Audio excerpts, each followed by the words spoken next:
Hello, good afternoon. Welcome, everyone. Thanks for joining us for today's webinar. My name is Dave, and I'm the Associate Marketing Manager of BIC Innovation Center India. Today, we are presenting the webinar on Art of Innovation, and just a little bit housekeeping before we get the session started. In case if you have any questions during the webinar, please type them into the question box of your GoToWebinar control panel, and we'll bring them up after the session. And also we have a dedicated Q&A session, which will be after the presentation.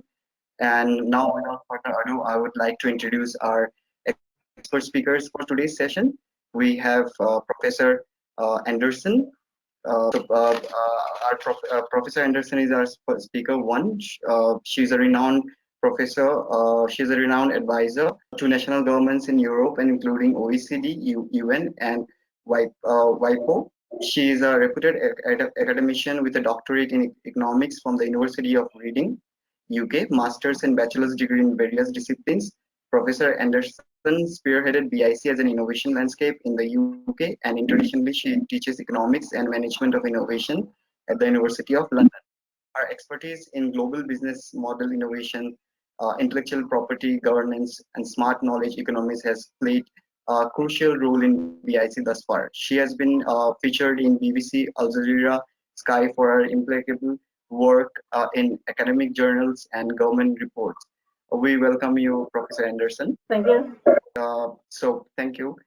We have our second speaker, Mr. Jay, who is known as Suburao Jayanti. He is a thought leader who has assisted companies to reach new horizons that put them on par with rapidly evolving innovative technology sector. He focuses on ideas that affect new societal and sustainability challenges to be solved with innovative entrepreneurial responses to them. Mr. Jay specializes in corporate innovation, emerging technologies, disruptive innovation, new digital models, and digital transformation. Mr. Jay is also the founder of, and CEO of Growth Grids Advisory and Consulting. He nurtures startups and supports established corporate organizations in the innovative technology sector in India. We welcome you, Mr. Jay. Thank you, Dave. Good afternoon, all of the participants, and it's a proud privilege to have Professor Brigitte Anderson, our CEO of BIC Innovation Center, UK, which is a think tank and innovation hub that promotes open innovation via challenge-led task forces. We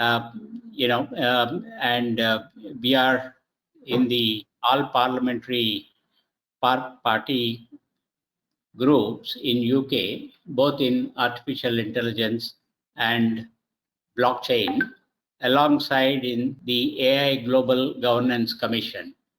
It is our proud privilege to have you, Professor Anderson, for this today's session of Art of Innovation.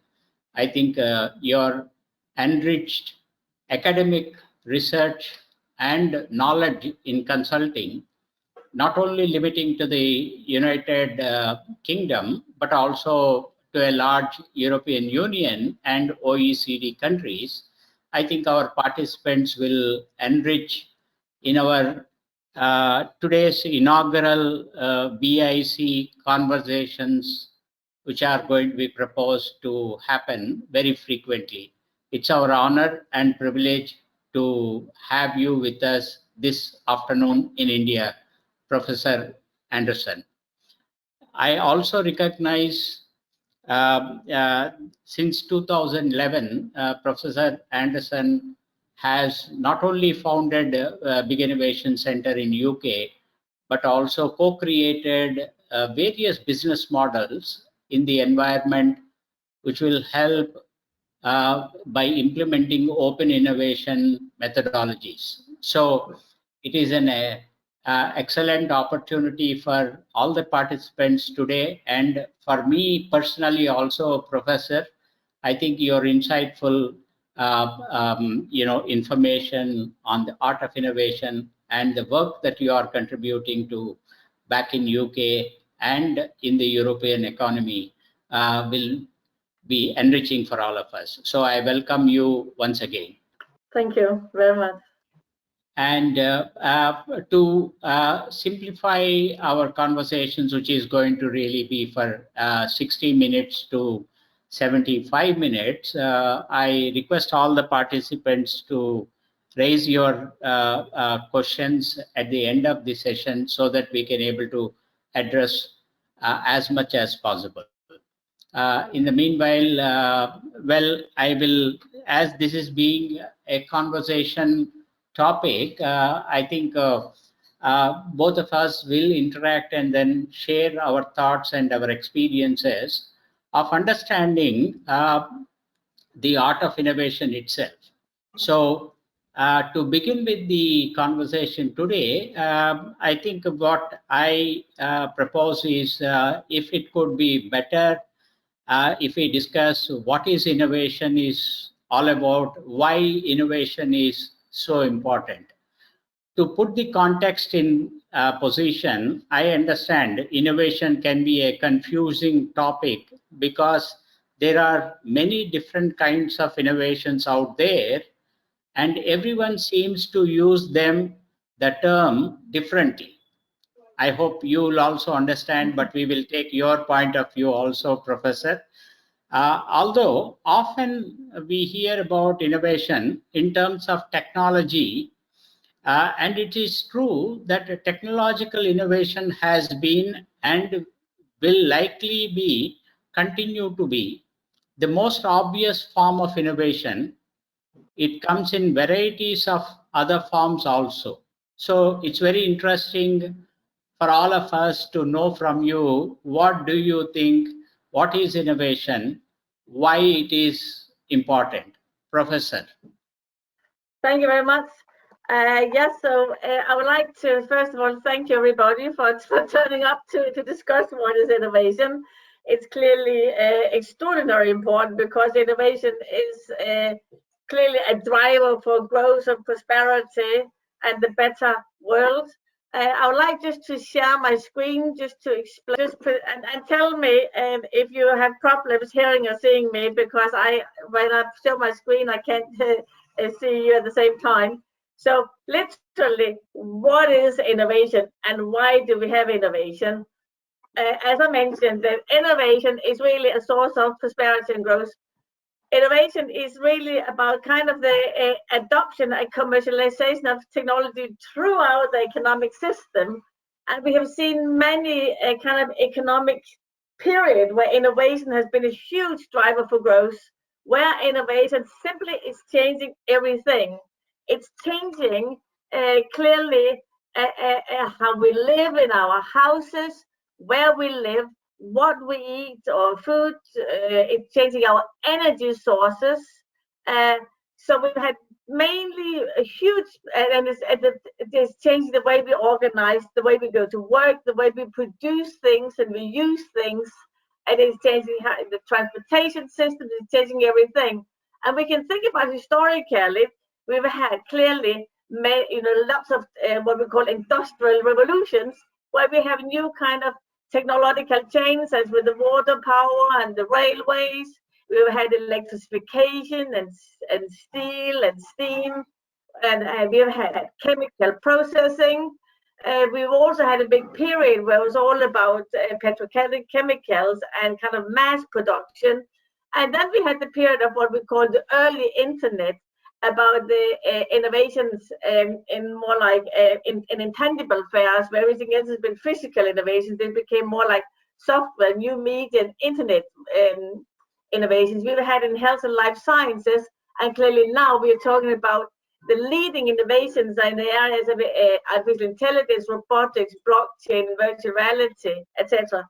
Of course, sometimes innovations fall out of importance and they become forgotten in the past, but sometimes they even keep going into the future. So we're really talking about evolving technological and business and economic opportunities. And even historically, when we talked about the Bronze Age, the Stone Age, and the Iron Age, it was really about innovations. We're using new types of materials, but now, of course, we live in a much more modern economy. So why is innovation important? Well, innovation certainly has been a big driver and reallocation of wealth in the whole world. And of course, we hope that each innovation is going to make the world clearly a better place and better living standards. And I just want to show how different regions of the world has reacted to more like the recent innovations fair where we live right now. So it all started, of course, and didn't start, but there was this whole area like of Silicon Valley, where we really was looking at the kind of the internet revolution, and the same thing around Boston area in America. And the whole thing was really related between innovation strategies around universities. So you have huge innovations coming out of universities, and they had big, and the universities was also clearly the production of skills for the innovation and for industrial development. So we started a lot of spin-outs, a lot of skills and a lot of industry around universities.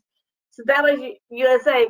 Bangalore, you know much better than I do, but the strategies for many of these hubs in India has been, which you know very well, has been based on building very, very strong supplier linkages.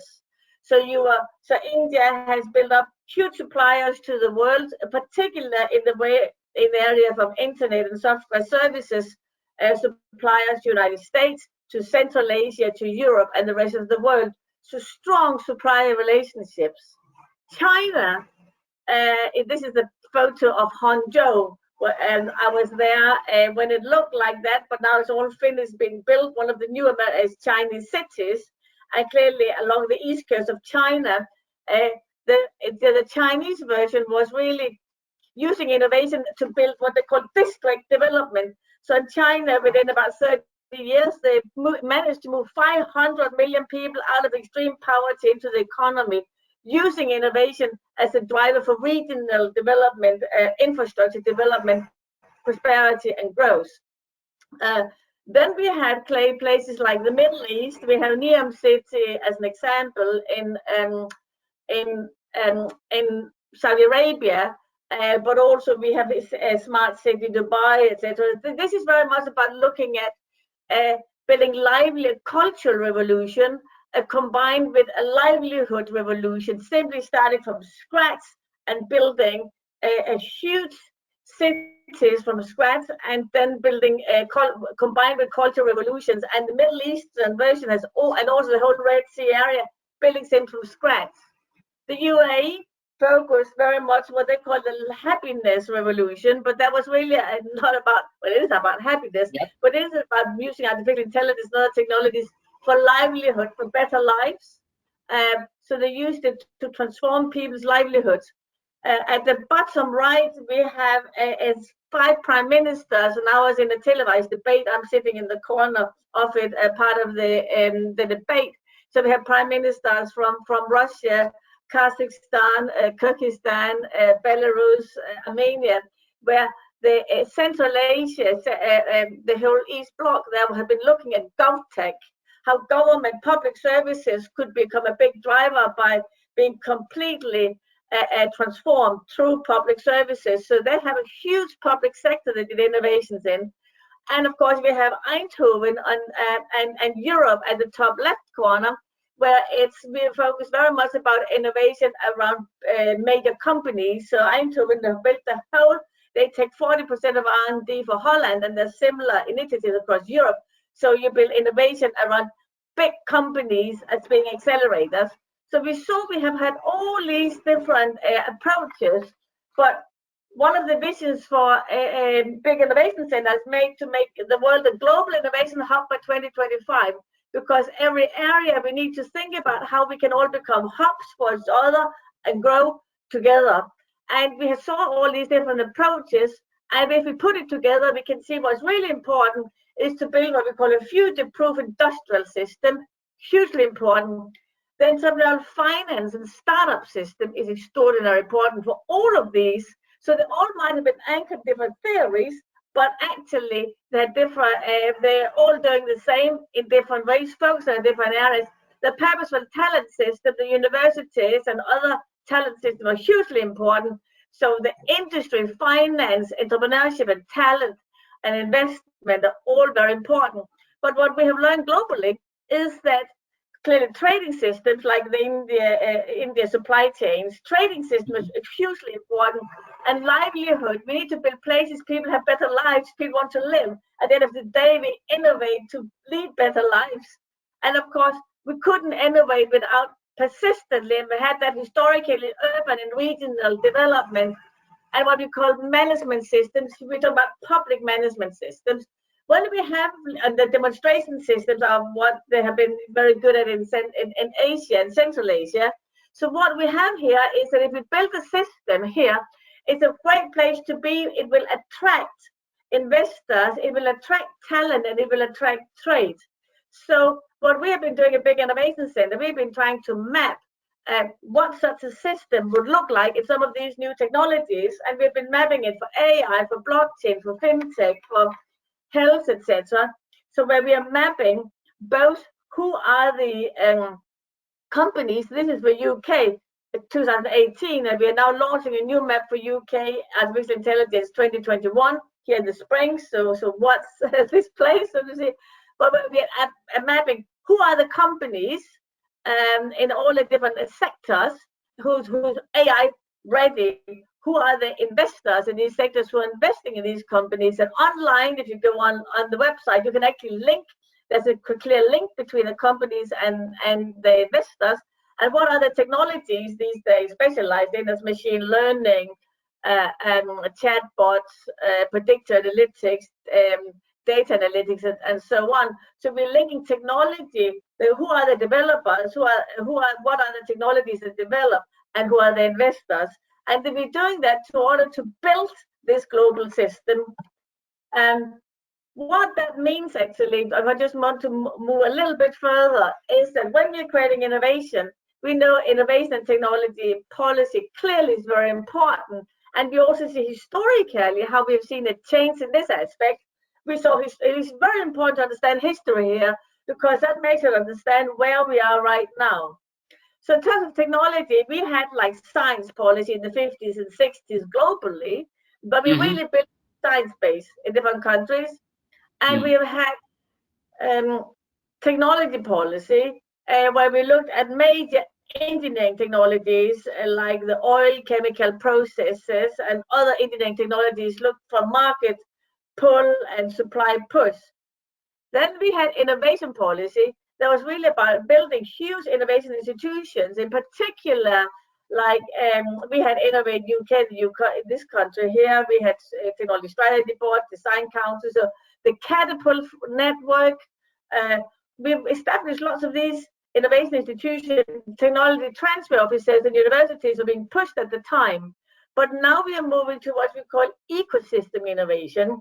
And this is really about open innovation policy, where we all come together, where we focus on innovation systems and we focus on people.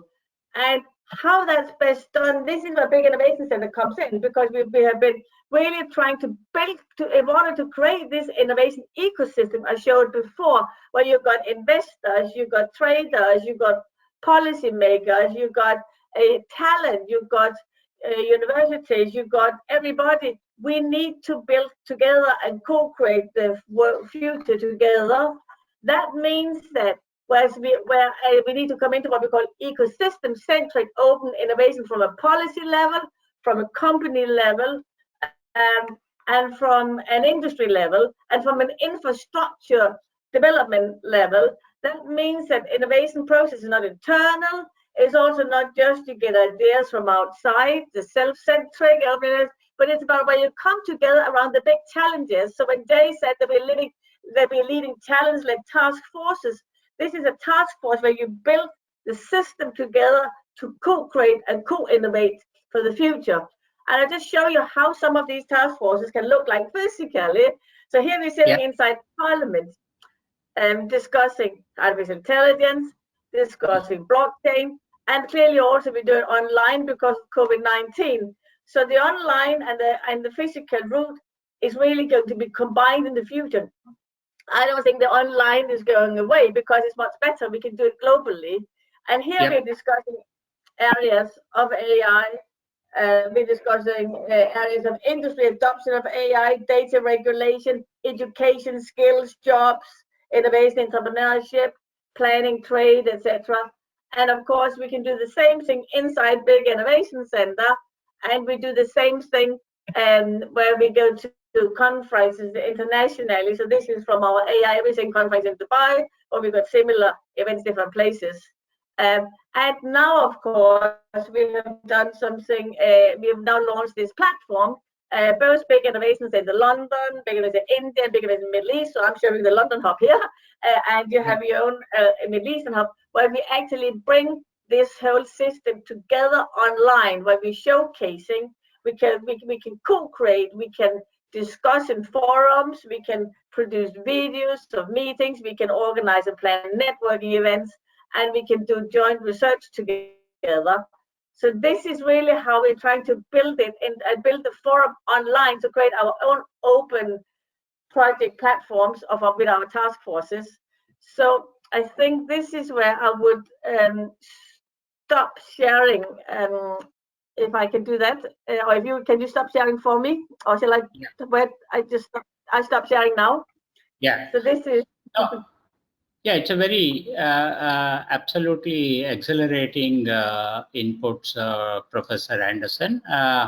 Yeah, we have seen the way that you have been conducting BIC Innovation Center back in the UK as the secretariat within the Parliament to conduct these self-contained task forces to solve complex societal problems to solutions. So I have a small snippet of presentation, just my view of talking about what is innovation. Then we can move on to the the participants' point of view.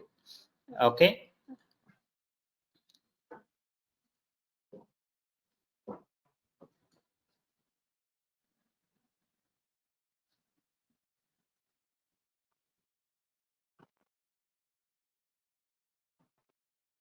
Yep. So continuing from where we have left, in our view, I consider change is inevitable in the human race. So whenever there is a change, the change could be either in the climate or in the health systems of the societies that we live, or the social fabric that we live in as a societies, or the financial systems, the economic models that run the companies and countries. So whenever there's a change occurs, automatically this change will leads to, as you rightly said, the market pull. The market pull is just nothing but than the customer demand or the population demand. Now, for the sake of discussion, if there is a climate change, then automatically we are all experiencing how this has led to the market pull of generating cleaner cars, which is we have seen. Similarly, this pandemic, which is the healthcare for the populations, have changed. So new treatments are inevitable. Similarly, in the social environment, better education, as you rightly pointed out, is needed to be reached to the unreached. And everybody required to have common minimum wage. Similarly, financial goals are also leads to the change of greater wealth. Now, market pull automatically defines what I call it as new problems. Now, the new problems are going to happen. That means the change will lead to the customer demands, and the customer demands defines the new problems. And new problems could be is to reduce the emissions or to minimize the taxation for the businesses and individuals, so as to really create more wealth. So at the same time, change also, the other side of it will produces, new technology push, because as you rightly said, we are in the knowledge economies globally, and these knowledge economies are collaborating in ecosystems. So definitely technology is going to be the driver. As we have experience, technology is going to be a major driver. So technology push will generate new inventions with the help of innovation. Now that inventions could be generating new battery power, from moving from fossil fuel to ICE to electric vehicles, which are cleaner and less pollution oriented. So it produces that, and it produces new ways of treating the population with health, with either the gamma rays, because the scientists and engineers will produce these inventions. And similarly, for a better education, new learning methods are evolving. We are all now experiencing, though we are distance apart, but still we are all able to get connected with the advent of usage of the technology. So technology is going to be inevitable, and this facilitates innovation more than rest of the innovation happens otherwise. And similarly, we are all experiencing the way fintech industry is changing, the financial technology industry which is changing, technology driven finances which are changing. So similarly, there are many options for individuals to access to new credits. So this in turn generates new solutions. This is what my understanding. So change will produce technology push. Technology push generates new solutions. New solutions could generate products like electric vehicles or radiotherapy equipment, the service ability of internet to reach out to the billions, and similarly reverse mortgages as far as the populations are concerned. So in a nutshell, in my point of view, new problems connecting to with the new solutions, as you have identified in our innovation eye. You have already scanned the companies with the solutions and the promoters. So connecting the new problems with the new solutions is what the innovation's role. This is what I thought could be able to enumerate. Okay.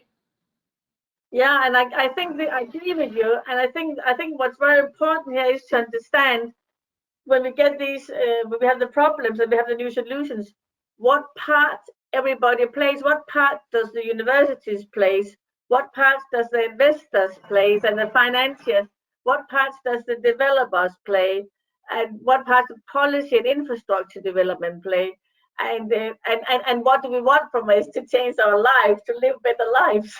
So I think this is where the ecosystem comes in around this, because we all play a role. And I think what's very important here for the Big Innovation Center, where we really made a big difference, is to build up around, to make people understand they're all part of a challenge here, and we have COVID-19. So what does universities do to solve the science and the problem around it? What does the industry do? What does government do? Just what do we as people do in order to adopt our COVID-19 app and a track and trace, or wear a face mask, or whatever we do? So what role do we all play to solve these problems? And the same with climate change, as you mentioned, and the same with everything. We are all part of a system. So but the coordination of that system doesn't happen automatic. And that's where Big Innovation have been very, very good, in order to be like this kind of coordinator, but also putting in, we're like the center of kind of the open innovation hub, coordinating and bringing and co-creating and bringing solutions back to people. Yeah, absolutely. That is correct. You are facilitating the open innovation ecosystem for the societies to solve complex societal problems. It could be directly related to climate change, or it could be for education, or it could be fintech. The opportunity of making participants of the societies to come together in a kind of open innovation method to solve the new problems with the new solutions. And definitely your endeavor of bringing in the emerging technologies, interlacing the interventions with artificial intelligence, blockchain, and other emerging technologies is going to give a long-lasting solution for all these societies at large. Yeah, exactly. And I think that many organizations, because everybody kind of lives in silos and goes to work and try to solve the problem with they have within a company or with a research problem within the university, etc.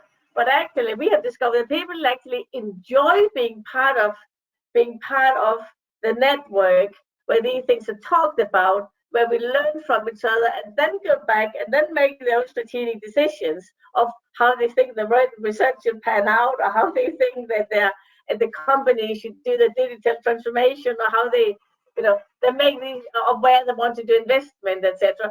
But it's really, people enjoy being part of a network where we actually are bringing in lots of knowledge and expertise around these certain areas, which we then agree on and want to look into. So yeah, I'll leave it there. We understand the innovation value chain that you have created in implementing the value chain with think tank concept of having the government participants from the governments, academia, industry, and the society participation. So all the four parties come together and solve a common problem for that society, and that could be leading to a global solution to larger societies. I think it's a very, very interesting, and we recognize the need of such ecosystems to come to play. Even in the country like India, I think if we can able to learn and understand the solutions from UK and the EU and elsewhere, I think the adaptation of those solutions to regional problems can able to accelerate the deployment of the solution for a larger cause. I think it's a very, very good initiative. So what we do, and Professor Anderson, we will just take 45 seconds poll questions from the participant before we move on listening to you on the innovation value chain, the innovation value chain of the methodology. So we will now run a poll question, Dave. Sure.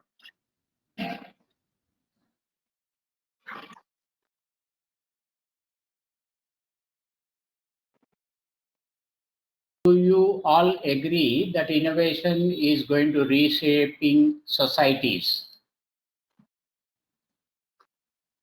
Can you hear me, Professor Anderson? I can hear, yes, of course. I can see that 97% agree that innovation reshaping societies. I completely agree with that too. I think innovation is a catalyst for a change and transformation, and has been that historically. So, but I can also understand when people say they can say, because it's not all innovation that's transformative. Of course, it's not everything. In generally, innovation does transform, but clearly we also have innovations that has very kind of local effect and not big society effect. So it's not, I can understand why people also basically I would vote yes myself, but people might come from different aspects.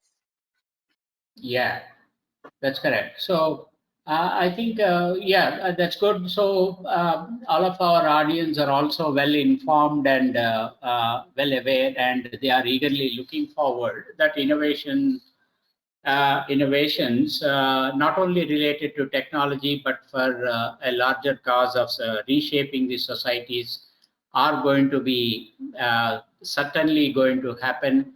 Because in India, we have a term called, innovation on the go. We create innovation to survive. That is in our connotation. We call it as jugaad innovation. Okay, sometimes for survival, we invent and we innovate, which is very, very brilliant. But at the same time, the problem with jugaad innovation is that it cannot able to really scale. So it might not be able to participate in solving the same problem at scale. So that itself will become self-limitation of its own. But most of the, our economy of India, I think, most of the populations do really invent and innovate their livelihood.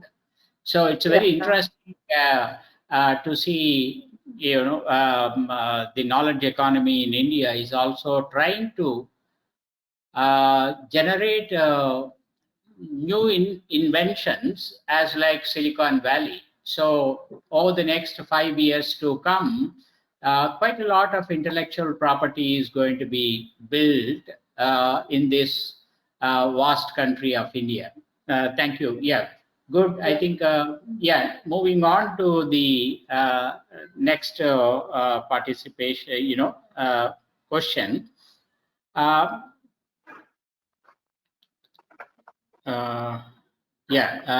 We will move on to the next topic.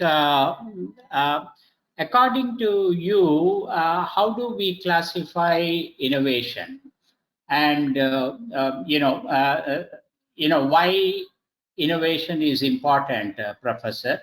So to understand why innovation is important, probably if we can categorize. I understand it is very difficult to categorize innovation in buckets, but for the understanding of the audience, if you can just define innovation matrix between the technology and market, probably we can go with. Yeah, it's now.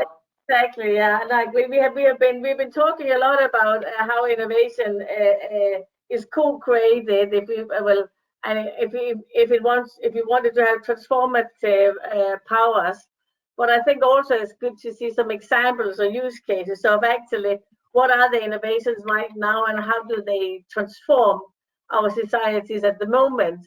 Can I just share my screen again? I think that would be good. Yes. So. Can you see my screen now? Is it shared? No, not yet. No, not yet.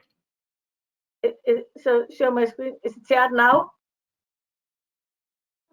Yes. Is my screen shared now? Great. Yes.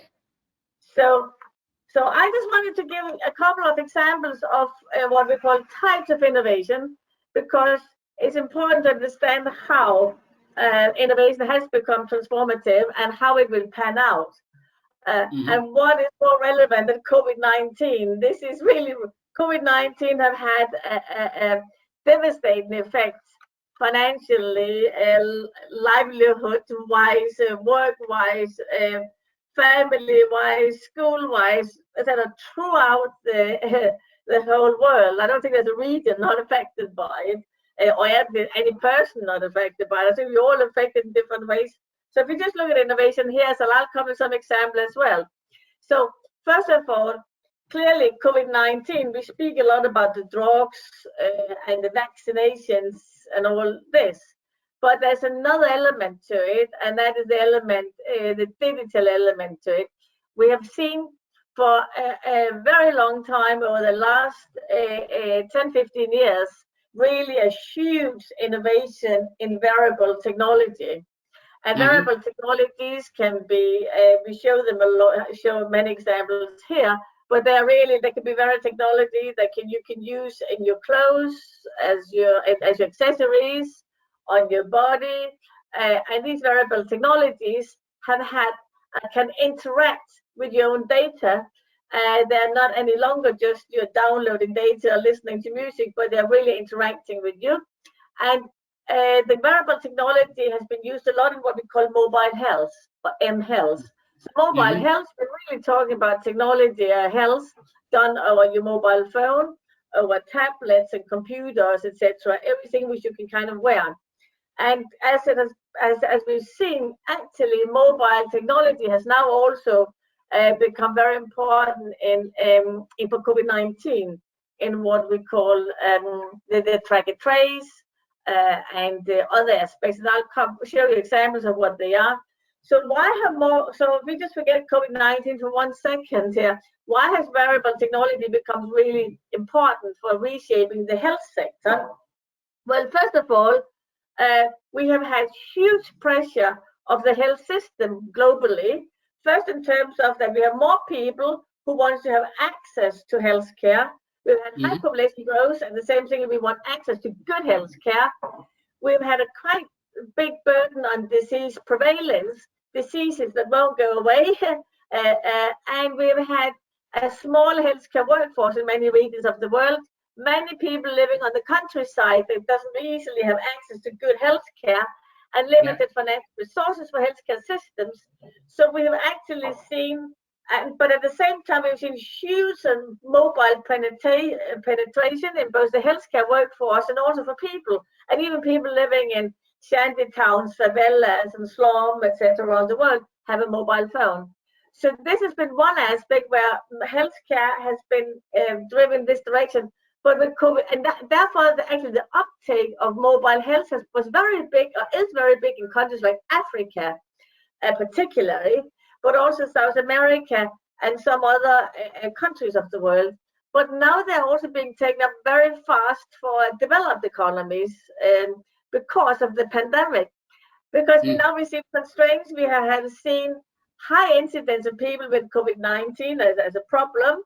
It didn't go away. The limited hospital capacity, large cities where pandemic spreads very fast, and of course inadequate healthcare infrastructure. So people have been turning to technology, and so what we did, Big Innovation, said that we said, let us just map globally what are some of the most influential mobile health mHealth apps. So we looked at what are the apps that countries are producing across the world. So this is global, not just UK. And if you can download the report and see, and also see it online. You can see also what India is doing and what other countries are doing. But we have these apps, and we saw that, and we divided. We had 3 types of COVID-19 apps now on our mobile phones and elsewhere globally, which we are really popular. The tracking systems, the symptom trackings for individuals, the content tracking between individuals, and of course now the guidance. But we see mobile health around nutrition, diet, fitness, diagnostics, mental health, women's issues, femtech, telehealth, personal health, fitness and sports. So there's everything from health prevention to health care and cure. So this is interesting. We also map them in relationship to how they are in 4 areas. Have an answer. To what extent are they very AI and high tech? So do they do deep learning? To what extent are they expert based? So the really expert knowledge you get. To what extent are they doing precision help? So they help you for your problem only. So they're really about precision healthcare, or are they more general character?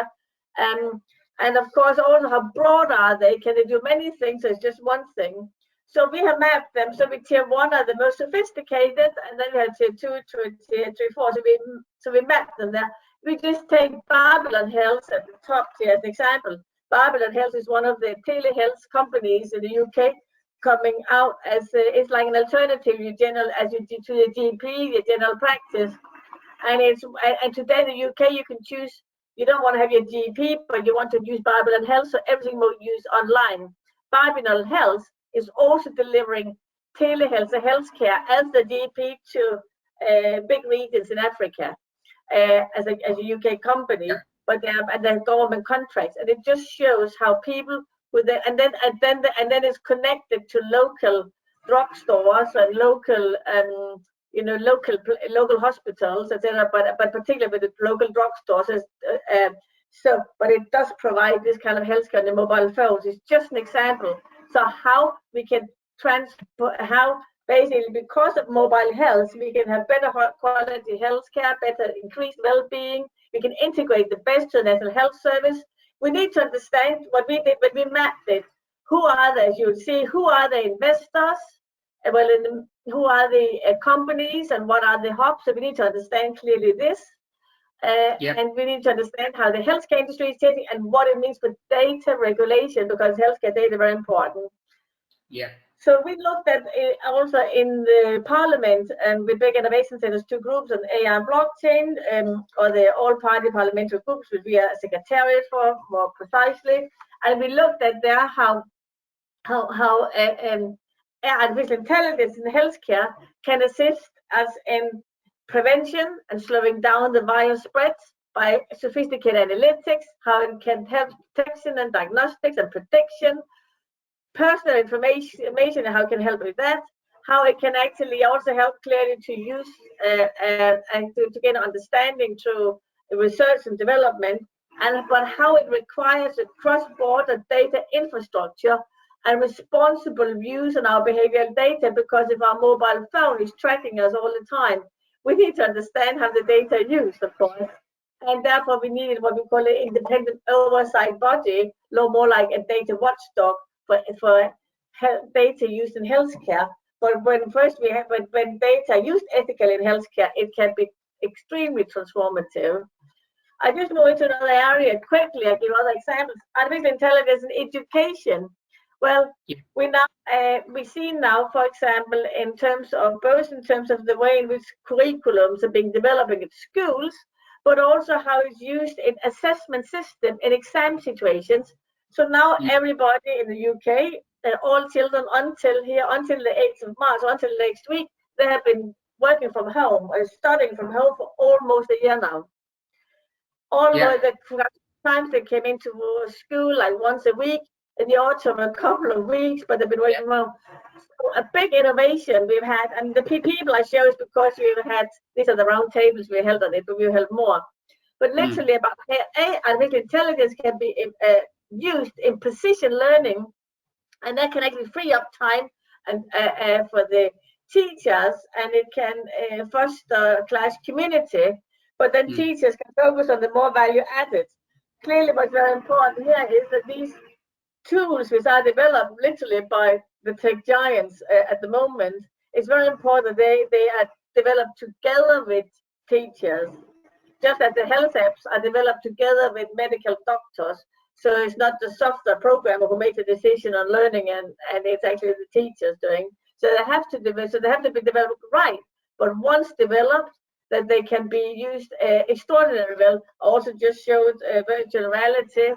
It's clearly also another area. So there are many ways in which we can use AI. And in terms of a big thing, one of the biggest things which we are discussing in the UK is about face recognition and security. And we've had many meetings on this, because now we have face recognition in transport hubs. We have it on the mobile phones. You just can open your phone with your face. You think it's quite nice. So sometimes people just love face recognition. They can download the apps, and they can do face filters with Snapchat and others. I mean, sometimes we just love sharing our face. It's recognized. We can produce something that can help us to open apps, open doors, or make fun games. But sometimes we're not so happy about it when it's a transport links. So they also in China now with the smile to pay. I think it's Apple. I cannot remember. I think it's Apple, but in China you can now pay with your face literally. So you don't need your card. You just need to put in your face, and the card goes to your face. So we have not. That has been not adopted in Europe and United States, because there was a lot of ethical. We thought, when I say we, I mean like the government thought that this has not been thought through, this thing of pay with your face. So that has not been adopted, because there's something to do with the way in which you interact with payment systems, but it is adopted in China. But anyway, what I want to say here, about face recognition, we need to know what's the purpose for using, how it shall not discriminate against citizens. With the police force, there has been some clearly some criticism on how it can discriminate. As in the Metropolitan Police is working very hard for it not to discriminate, because face recognition, there's been this thing that face recognition is developed by a certain group of peoples who use certain type of faces. So it's much better to recognize certain ethnic origins than other ethnic origins. So the face recognition would conclude something if you have one race, but another thing if you have a different race, and that's a problem. So therefore, we have a huge discussion on how these face recognition needs to understand and detect all races equally and conclude different, so that's it. Anyway, I'll move on.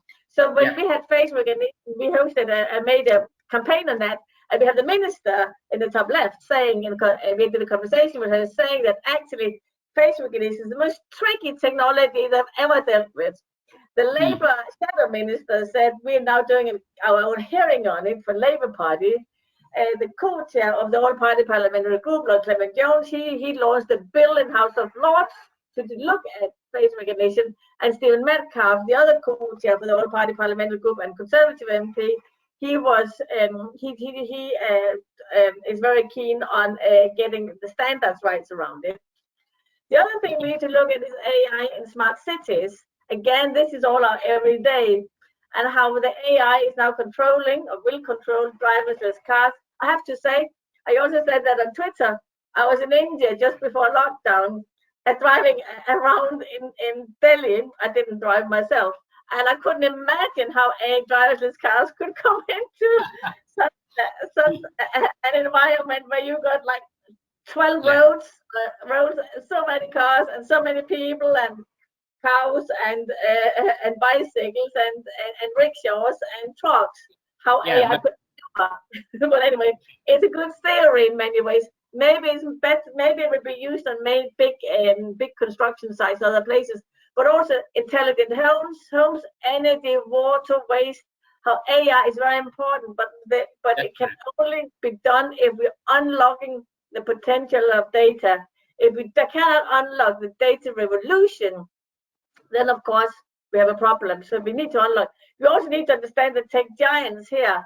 Who is it that who's going to be controlling our IT networks? And it's probably going to be, at the moment, it looks like it is a huge tech, what we call tech giants, has become even bigger during COVID-19. They are the ones who are building the IT infrastructure. Not only that, but they're also the ones, because they've grown so much in industry, they're also the ones that, the warehouses, the big construction sites they have around London. It's phenomenal. But that's not just here, it's globally. So clearly they are also expanding, so they have their own construction, but they're also putting the solutions into our world. And so we need to think about maybe a little bit about who's how we need to get them around the table when it comes to data regulation here. I just want to highlight what are the issues with data. Automated decision making or algorithm bias, where the algorithms are learning from the past but adopting human faults into it and how it becomes biased. Accountability. Who's responsible when you have your AI solution in your house detecting all energy in your house? When the house burns down, who's responsible for the developing of the technology? You, who is running it in your house, or those installing it, etc. This whole thing, accountability around when it goes wrong with autonomous systems. Technology and employment is a big issue. Clearly, we'll get new jobs, but as now, I have been very positive. We will get jobs without new jobs, and people will be in the long run all in work. I am starting to think maybe it's not the case. And we need to think about what kind of new life we want. Monopolization, I mentioned the tech giants a couple of times. I'm not, we couldn't do without them. We are sitting using IT systems from tech giants, and we do it every day. However, we need to think about highly concentrated few companies that are bigger than countries. Inclusivity was important, cybersecurity, etc. Then the last thing I want to put in is something we cannot ignore here. What do people care about? As we're talking about livelihood, better life, technology transform, we also need to think about we shouldn't be this kind of hub of kind of a club almost, only focusing on kind of high-level problem.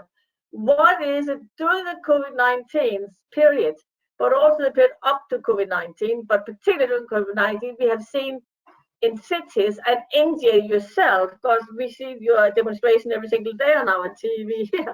We've seen huge demonstrations around, for globally, around unemployment, about the environment, people unhappy about, climate change and environment, even to the extent that children decided not to go to school. And we had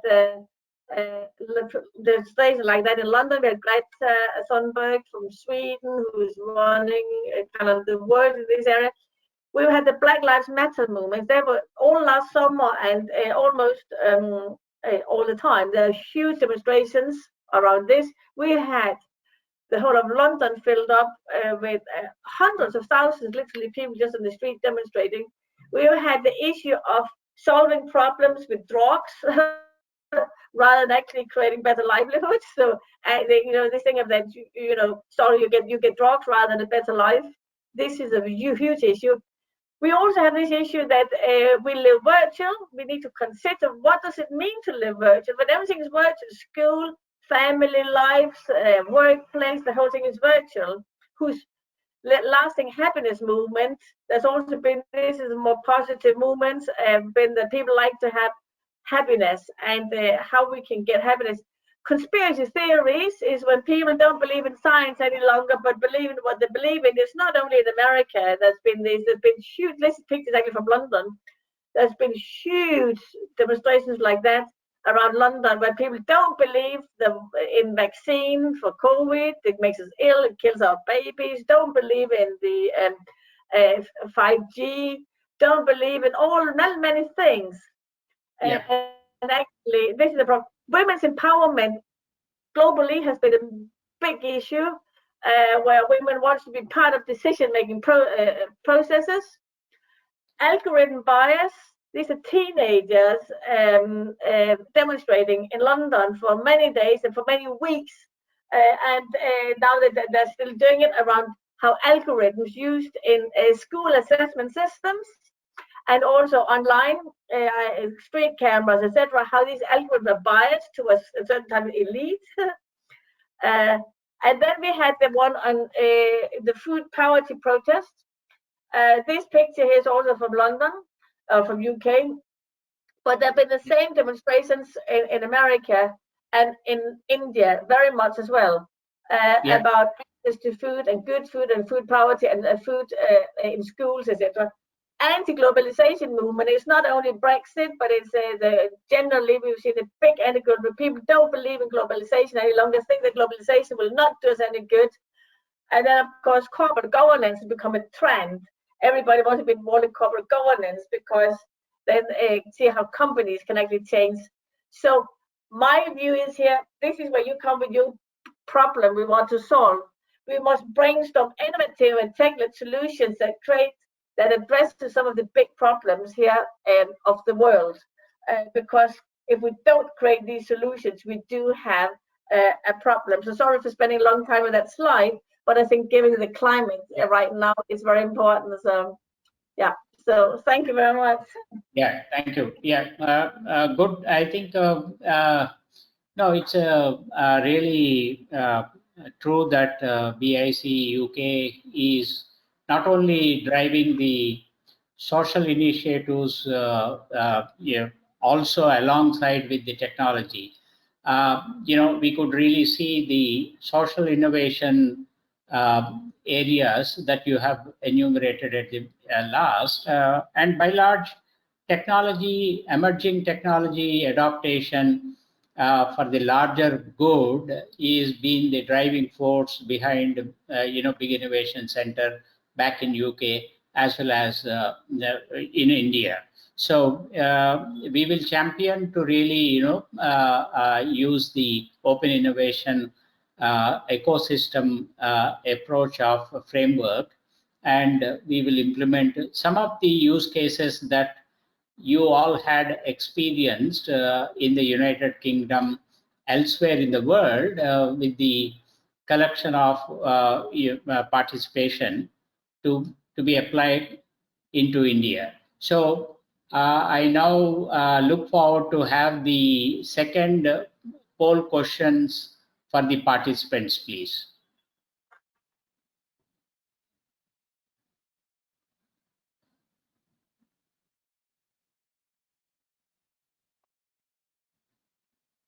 So it is evident the participants envisage that implementing innovation or innovation strategies for their own individual growth in professional endeavors, or the organizations which they work are their own will also they implement in the next 12 months. It's a very good sign, and some of them are uncertain. Probably, I think we can elaborate what exactly Big Innovation Center can able to help them out to understand more about innovation and innovation strategies to implement. Thank you very much.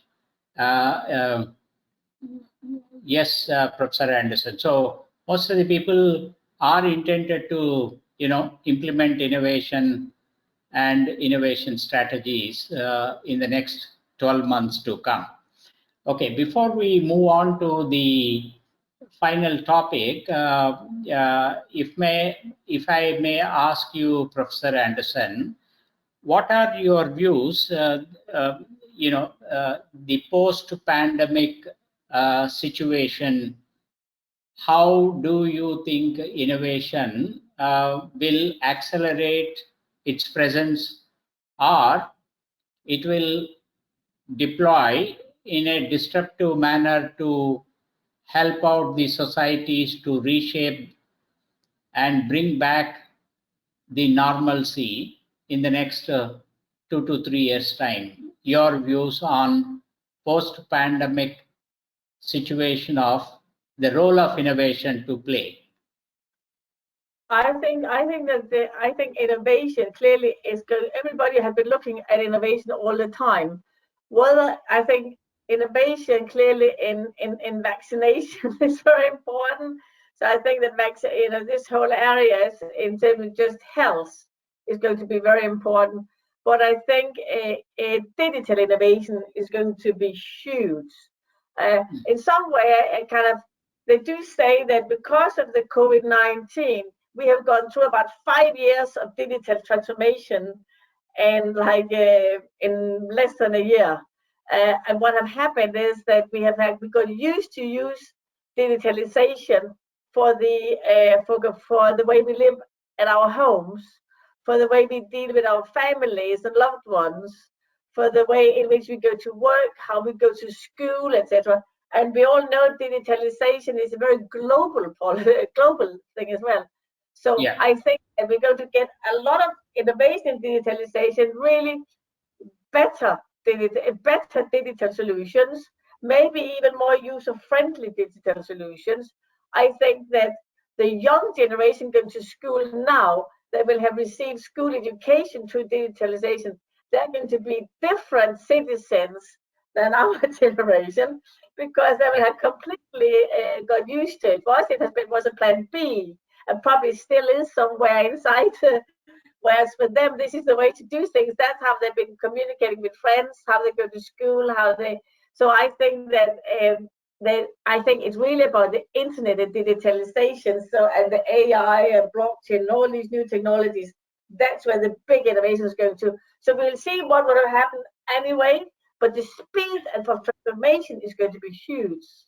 Yeah, okay. So what we do, as this is going to be a series of conversations on innovation and entrepreneurship, in the interest of time and participants, we have many questions poured in. So we will straight away go to the question answer session, Professor Anderson. Will that be fine? Yeah. We move to question and answer now. Yeah, we will go right away, and we will come back at a later point of time, have another conversation to really leapfrog, these topics along with your entrepreneurial skills, which requires creativity, creative, design thinking, and systems thinking in another session. So, in the interest of all the participants, there are questions. So, should I really start putting across the questions? I meant to be closed. Sorry. Yeah, that's Jay, correct. sorry to interrupt you. There is a request from our audience saying that can we complete part 3 of the PPT first? Oh, I see. Okay. Okay. Then, Professor, I think, yeah, they would like to know your views on the part 3 of the presentation. Can you just give your views on the strategic advantages of innovation? So is it open again, my presentation? Yeah, correct. Go ahead, please. So I'll be very quick now then. Yeah, correct. There's only 2 slides here. So when it comes to the strategic advantages to innovation, we have there are lots of strategic advantages, and we have been running lots of task forces in these areas. So what we are doing now, we are actually doing knowledge transfer by putting them into some bigger training programs. And I just want to share with you 3 of those programs. The one is about digital transformation, and this is a training program that's built upon a program where we're looking at how companies can actually transform themselves digitally using strategic management, entrepreneurship, and looking at the organizations. So we really looked here about the kind of 7 approaches to corporate competitiveness, and we have done, and this is in work we can download from our website, which we can share later on.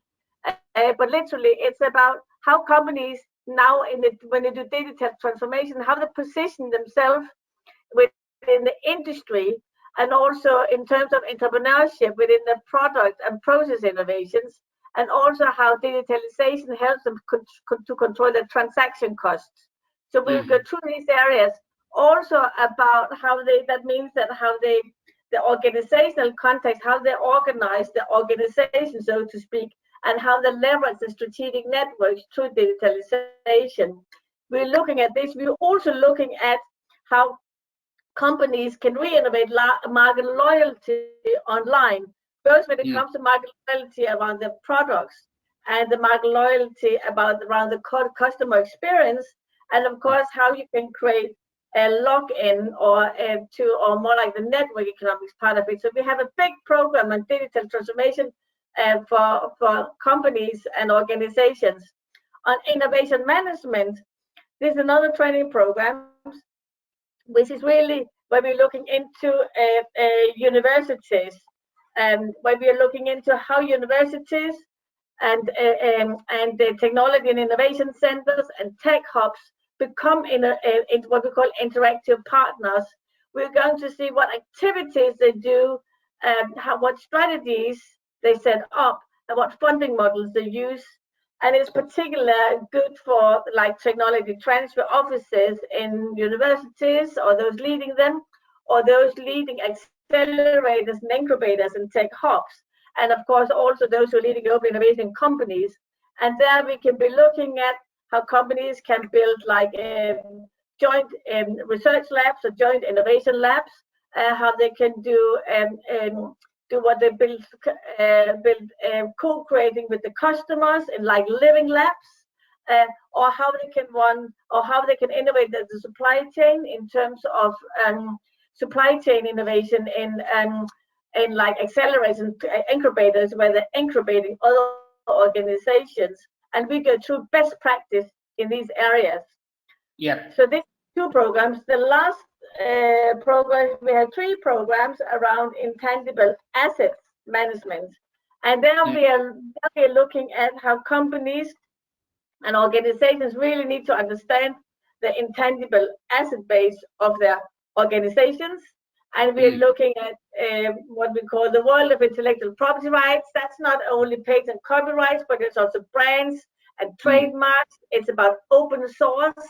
It's about traditional knowledge. It's about commercial knowledge that's not protected by an IP, etc. How to map that, but also how to do reporting on that for investment seeking. We're looking at intellectual property strategy of companies. So you might have an intellectual property portfolio, but how do you use that to create revenue, to build networks, to to become more competitive, etc. So we're looking through these areas, and we're looking at the risks of IP management in the marketplace, and with two courses within that. And the political economy and ethics of IPR, this is where we are looking at what we call the 21st century controversies. This is when the intangible assets becomes the biggest assets of today rather than the physical assets, and what that means for the global political economy in particular, both in terms of how we're organizing ourselves and what are the criticism and the discussions that have been around the World Trade Organizations or World Intellectual Property Organizations or these kind of global organizations where we try to build global systems, but also regional systems where we go through kind of where we have an international perspectives of built policies around intangible assets. So my last slides, I'm going through them very fast, but my last slides has really been about training programs. We offer 2 courses on digital transformation management. We offer 2 courses on innovation management and tech transfer, and we offer in total, what you see here is actually 5 courses on intangible assets management.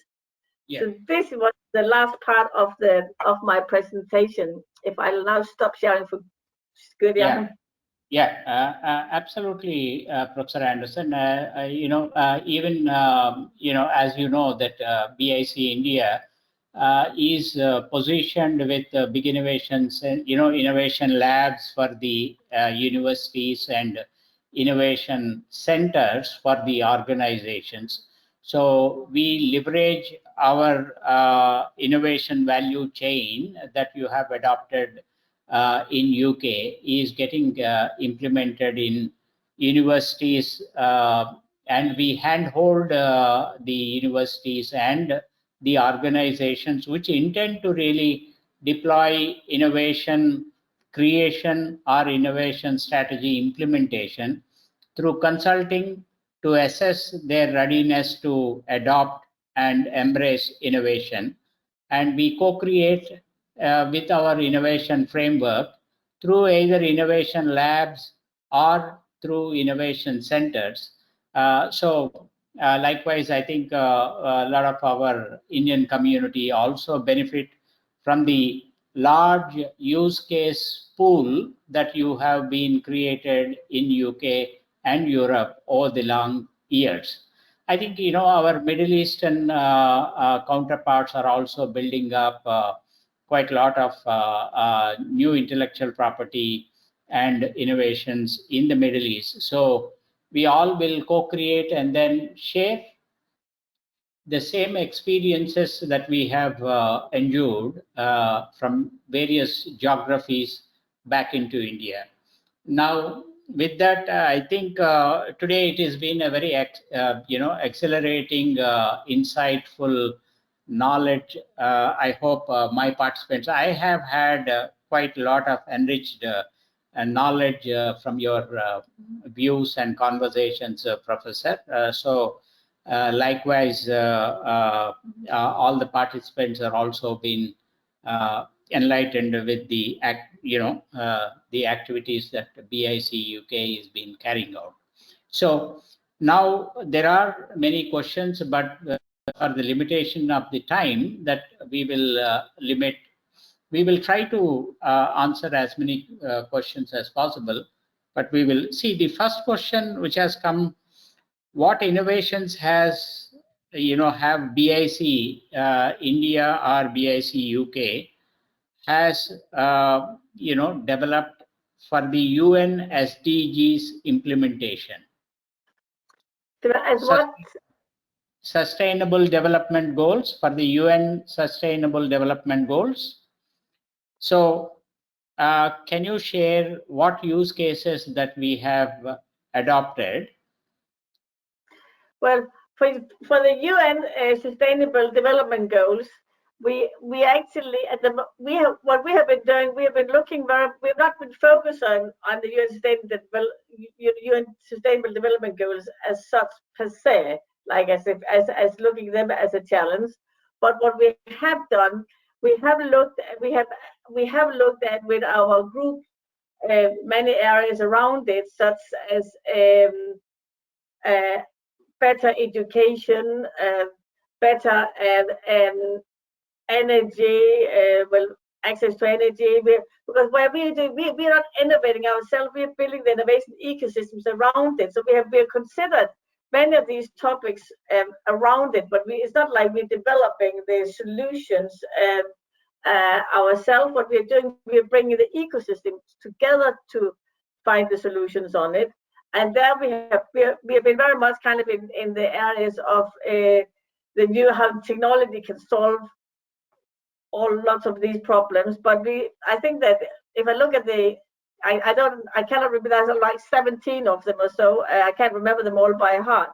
But we have focused very much in the area of energy and education and just generally we've been very kind of we probably a little bit more based upon we have been maybe a little bit UK centric, but they are still we're still addressing the global issues from more like a global perspective. Yeah, I understand. I think Surya, in India we haven't really. He was also asking in specific. BIC India has started to really look at it SDGs and the technology innovations related to SDGs. Surya, I think still we have not really come with any specific solution to be adopted for SDGs in India. But as Professor Anderson has said, our focus is currently back in the UK is more on the energy as well as education. I think we can able to really get back to you, and if you have any specific question, probably please write to us, and we will connect it to the organizations back in UK. Okay. Yeah. Moving on to the another question. Mr. Wasim has asked. Everybody in today's situation accepts innovation is inevitable and it is important. But what precisely BIC can support, and how BIC can help in implementing it? Probably, I think, Wasim, I can able to really, I think you must have heard me saying that in India specifically, we are hand-holding the organizations and the academic institutions by implementing our framework of creating innovation which works through innovation labs for the academia and innovation centers for the organizations. So it starts with consulting and hand-holding and implementing a strategic framework which is outcome-based implementation of innovation. As Professor has enumerated, we also deploy innovation management systems so as to really manage the process of innovation, which includes assessing the innovation culture and creating a innovation language to the organization so that everybody has the habit of having the common goal of not only economy but to serve the customer in a better manner. So we have two clear frameworks that we can able to offer to you in India. Please do reach us. We will be more than happy to share and work along with you. Okay, I hope and I also want to say we shouldn't underestimate the network perspective. Big Innovation Center is a catalyst, and because to build these ecosystems, we need to build a very strong network of decision makers, quite high level network of decision makers, and I think that's what we are succeeded very well, Because, for example, if you take the RegTech program, which you're running for Big Innovation in India, a big part of that is, of course, to move forward with more fit for purpose regulation in these emerging technology areas. But the point is that it's not like a consultancy project. We go away and do and bring here's a report. We are building a network where everybody comes together and discusses around it. And I think this is why everybody needs to join the pavilion, which you have both in India and we have here in London, you've got the Middle East, because it's building the network where the discussion is happening, so everybody can learn from each other. So it's also about convening in the conversation and intelligence in the kind of a peer-to-peer network. And so many people like to participate in that. So the Innovation Center and the Innovation Lab is really also about co-creating and learning from each other and being part of the network. That's correct. Absolutely. I think, we'll be more than happy to really help you to know more about it. And then the last question, which is very, though there are many questions, but I think this is, Suhashini has raised this question: how can we mentor school children on innovation strategies, as in their pace of learning, innovation is changing at a much earlier age and much faster pace than most of us experienced at our childhood. So how Big Innovation Center can help and support their better learning? I think that right now, this thing, when we went to school, we were all thinking about what we want to be when we grow up, and we were kind of studying to get a specific jobs. Forget about that now, because who knows what the jobs will be in the future. So now schools has to become much more about your learning skills and your learning, but the job you will have you'll first know when you kind of get at a much later stage in your life. And also jobs today, people change jobs more frequently. It's not like you have one job, you have the rest of your life, but you change. But young people today, I'm astonished how quickly they move between jobs. So it's all of. So what I think what the schools need to do, the schools need to make them future ready in the sense that they really need to learn tools. They need to understand what we call learning to learn. You need to learn how you can learn. It's not like you're being told what the answer is, but you need to learn how to find the answer. And what we have done in Big Innovation Center, we have actually been working very closely with those who are developing these new platforms for children to learn using technology.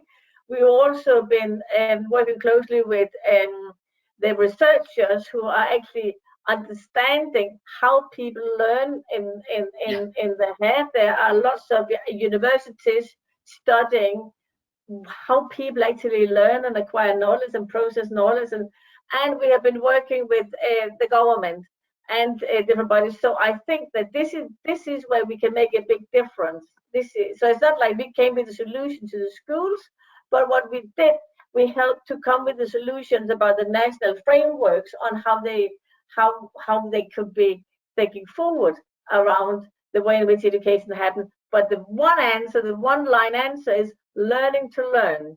Yeah, that's correct. Absolutely. Yeah, we have the practice of learning to learn, which is the way forward, which is, as you rightly said, is going to be the future proof for because as we all have understood, we do not know what kind of work jobs will be there by 2030. So learning to learn on an outcome-based practical approach would also. So I think Ms. Suhasini,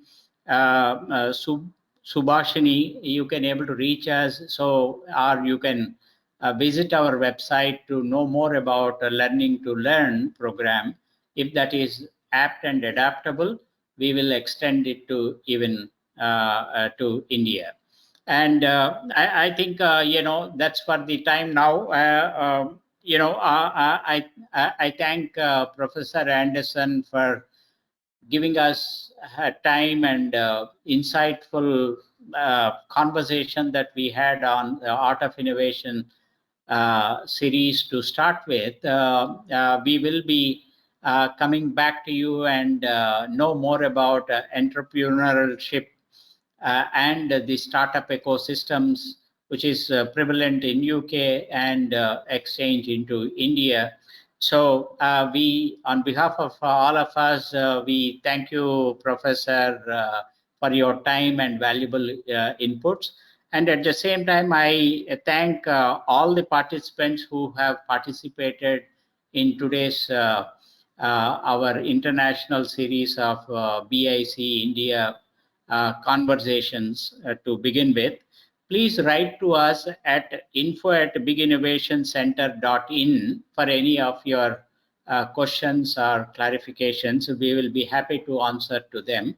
And also we have launched our knowledge platform, Pavilion, as which is there in UK and Middle East. All of you can able to register on Pavilion platform so as to really get the access to the use cases that we have demonstrated everywhere. And once again, I thank all of you, and I thank in particular Professor Anderson for giving us your inputs. And it is very always nice to have conversation, and it's always informative to all of us. Thank you so very much.